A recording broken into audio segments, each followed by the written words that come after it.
Hello అండి, అందరికీ నమస్కారం. ఇప్పుడు చెప్పే టాపిక్ ఏంటంటే లలితాదేవి పూజ.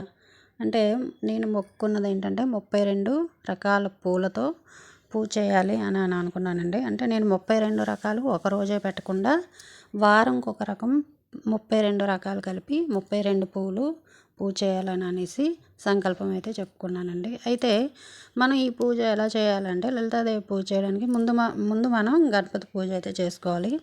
అయితే నేను గణపతి పూజ అయితే చేసుకున్నానండి. చేసుకున్న తర్వాత మనం అమ్మవారి పటం కానీ లేదంటే శ్రీచక్రం కానీ శ్రీచక్రం చేసి అంటే నియమనిష్టలతో చేసే అవకాశం ఉంటే శ్రీచక్రంతో చేయొచ్చు. లేదు అంటే మన అమ్మవారి విగ్రహాన్ని కానీ పటం కానీ పెట్టుకొని పూజ అయితే చేసుకోవాలండి. షోడశోపచార పూజ అయితే చేయాలి, లేదంటే పంచోపచార పూజ చేయొచ్చు. కానీ మనం ఇలాంటి మొక్కుబడులు అంటే ఇలా చేస్తానమ్మా అని చెప్పుకున్నప్పుడు మాత్రం ఖచ్చితంగా మనం షోడశోపచార పూజ అయితే చేసుకుంటే చాలా మంచిదండి. అంటే అమ్మవారి విగ్రహం చిన్నది పెట్టుకొని మనం ఆసనం ఇచ్చిన తర్వాత పాద్యం అర్ఘ్యం అలాగే స్నానం, వస్త్రం ఆభరణం గంధం పుష్పం ధూపం దీపం నైవేద్యం తాంబూలం నీరాజనం మంత్రపుష్పం ఇవి షోడశోపచార పూజ అంటాం కదా. ఈ షోడశోపచార పూజ చేసిన తర్వాత సహస్రనామాలు చదువుకోవచ్చు, అష్టోత్తరం చదువుకోవచ్చు. అలాగే అమ్మవారి రహస్యనామాలు అంటే అమ్మవారికి వినిపించినట్టుగానే మనం రహస్యనామాలు చదవచ్చు, శతనామాలు చదవచ్చు, అష్టోత్తరం చదవచ్చు. ఇవన్నీ కూడా ఖచ్చితంగా మనమైతే పూజ అయితే చేసుకోవాలి. 32 రకాలు పూలు అయితే పెట్టాలి. 32 రకాలు మనం ఎన్ని రోజులకైతే అన్ని వారాలు ఖచ్చితంగా చేసుకోవాలండి. ఇది శుక్రవారం మాత్రమే చేసుకుంటాం కదా. లలిత పారాయణం చేస్తాము. అది సాయంత్రం పూజలో లలిత పారాయణం చదివితే చాలా మంచిదండి. ఎందుకంటే సాయంత్రం నీరాజనం ఇచ్చిన తర్వాత మనం లలిత పారాయణం చేస్తే చాలా మంచిదండి.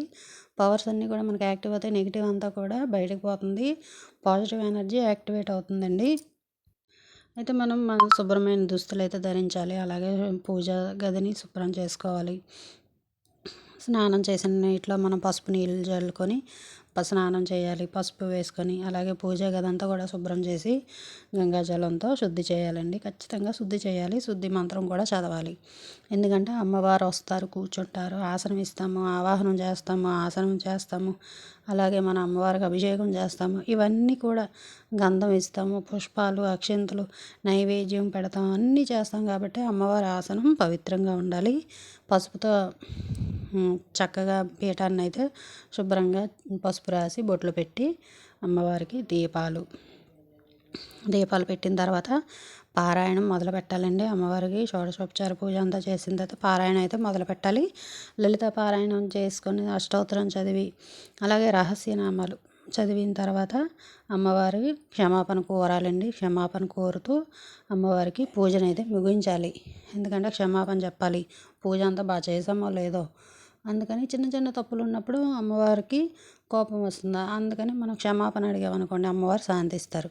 అంటే క్షమాపణ ఖచ్చితంగా మనం అడగాలి. అంటే అమ్మ ఏ పూజలో తప్పులు ఏమున్నా సరే నన్ను క్షమించమ్మా అని చెప్పి చాలా మటుకు దీక్ష పెద్ద పెద్ద పీఠాధిపతులు ఉంటారు కదండి, గురువులు ఉంటారు కదా, వాళ్ళైతే ముద్రతో చెప్తారండి. అమ్మవారికి క్షమాపణ ముద్ర వేస్తారు. అలా మనకి తెలియదు కాబట్టి మనం చిన్న చిన్న పూజలు చేసుకున్నాం. ఇంట్లో గృహ పూజలు అంటాం కదా, ఇవి గృహ పూజలు అంటాం. ఇవి అంటే హోమాలు పీఠాధిపతులు చేసేవి అవి మనం చేయలేం కదండి. అవన్నీ కూడా హోమాలతో కూడిన పెద్ద పెద్ద అంటే ఋగ్వేదం యజుర్వేదం సామవేదం ఇలాంటి వేదాలు చదివి వాళ్ళు చేస్తారు. అలా మనం ఇది గృహ పూజ కాబట్టి మనం అంతవరకు చేయలేం. కాబట్టి మన ఇంట్లో శుద్ధి చేసుకొని అమ్మవారికి పసుపు కుంకాలు అయితే ఇచ్చి పారాయణ అయితే చేసుకోవాలి. పారాయణ చేసుకోవడంలో నియమాలు అయితే ఉండవండి. అంటే పారాయణ వేరు, అలాగే మంత్రోచ్చారణ వేరు. మంత్రాలు అంటే చూసారా, లలిత మంత్రోచ్చారణతో చదువుతుంటారా, వారికైతే నియమాలు ఉండాలి.